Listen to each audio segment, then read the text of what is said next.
Hello दोस्तों, आज हम सुनेंगे हंस और शिकारी की बहुत ही सुंदर कहानी जिसका टाइटल होगा बुद्धिमान ताऊ। तो चलो कहानी को स्टार्ट करते हैं। बुद्धिमान ताऊ एक विशाल पेड़ था। उस पर 20 हंस रहते थे।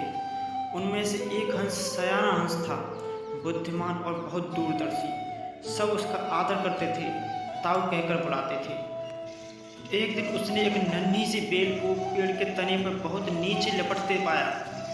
ताऊ ने दूसरे हंसों को बुलाकर कहा, देखो इस पेड़ को नष्ट कर दो। एक दिन यह बेल हम सबको मौत के मुंह तक ले जाएगी। तभी एक युवा हंस हंसते हुए बोला, ताऊ यह छोटी सी बेल हमें कैसे मौत के मुंह तक ले जाएगी। सयाने हंस ने समझाया, आज यह तुम्हें छोटी सी लग रही है, धीरे धीरे यह पेड़ के सारे तने को लपेटा मारकर ऊपर तक जाएगी और फिर बेल का तना मोटा होने लगेगा और पेड़ से चिपक जाएगा। तब तना नीचे से ऊपर तक पेड़ पर चढ़ने के लिए सीढ़ी बन जाएगा। तो फिर ऐसा होने पर कोई भी शिकारी सीढ़ी के सहारे चढ़कर हम तक पहुंच जाएगा और हम मारे जाएंगे। दूसरे हंसों को उस ताऊ पर यकीन न आया कि एक छोटी सी बेल कैसे सीढ़ी बन जाएगी। तीसरा हंस बोला, ताऊ तू तो एक छोटी सी बेल को खींचकर कुछ ज़्यादा ही लंबा कर रहा है। तभी एक हंस बड़बड़ाया, यह ताऊ अपनी अक्ल का रोग डालने के लिए अंट संट कहानी बना रहा है। इस प्रकार किसी दूसरे हंस ने ताऊ की बात को गंभीरता से नहीं लिया। इतनी दूर तक देख पाने की उनमें अक्ल कहाँ थी।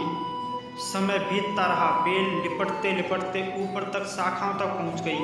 बेल का तना मोटा होना शुरू हुआ और सचमुच ही पेड़ तने पर सीढ़ी बन गई, जिस पर किसी भी शिकारी के द्वारा आसानी से चढ़ा जा सकता था। सबको ताऊ की बात की सच्चाई सामने आने लगी थी, पर अब कुछ नहीं किया जा सकता था क्योंकि बेल इतनी मजबूत हो गई थी कि उसे नष्ट करना हंसों के बस की बात नहीं थी। एक दिन जब सभी हंस दाना चोने बाहर गए थे, तब एक बहेलिया यानी शिकारी उधर आ निकला।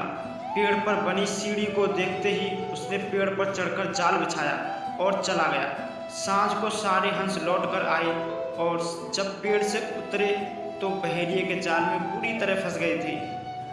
जब वे जाल में फंस गए और फड़फड़ाने लगे, तब उन्हें ताऊ की बुद्धिमानी और दूरदर्शिता का पता लगा। सब ताऊ की बात न मानने के लिए लज्जित थे और अपने आप को कोस रहे थे, और ताऊ सबसे रुष्ट था और चुपचाप बैठा था। एक हंस ने हिम्मत करके कहा, ताऊ हम मूर्ख हैं, लेकिन हमसे मुँह मत फेरो। दूसरा हंस बोला, इस संकट से निपटने की तरकीब तू ही हमें बता सकता है ताऊ, और हम सब वादा करते हैं हम आगे से तेरी कोई भी बात नहीं टालेंगे। सभी हंसों ने इस बात की हामी भरी। तब ताऊ ने उन्हें बताया, ठीक है ध्यान से सुनो, सुबह जब बहेलिया आएगा तब तुम मुर्दा होने का नाटक करना। बहेलिया तुम्हें मुर्दा समझकर जाल से निकालकर जमीन पर रखता जाएगा और वहाँ पर भी तुम मरे हुए के समान ही पड़े रहना। जैसे ही वह अंतिम हंस को नीचे रखेगा, मैं सीटी बजाऊंगा। मेरी सीटी सुनते ही सब के सब उड़ जाना। और ऐसा ही हुआ।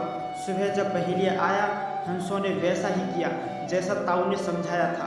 सचमुच बहेलिया हंसों को मुर्दा समझकर जमीन पर पटकता गया। सीटी की आवाज़ के साथ ही सारे हंस एक साथ उड़ गए। बहेलिया अवाक होकर देखता ही रह गया। तो दोस्तों, हमें इस कहानी से ये सीख मिलती है कि हमें अपने बड़े बूढ़ों का आदर करना चाहिए और उनके द्वारा दी गई सलाह को उनके जीवन का अनुभव मानकर स्वीकार कर लेना चाहिए। तो दोस्तों, अगर आपको ये कहानी अच्छी लगी हो तो वीडियो को लाइक और चैनल को सब्सक्राइब कर दीजिए। धन्यवाद।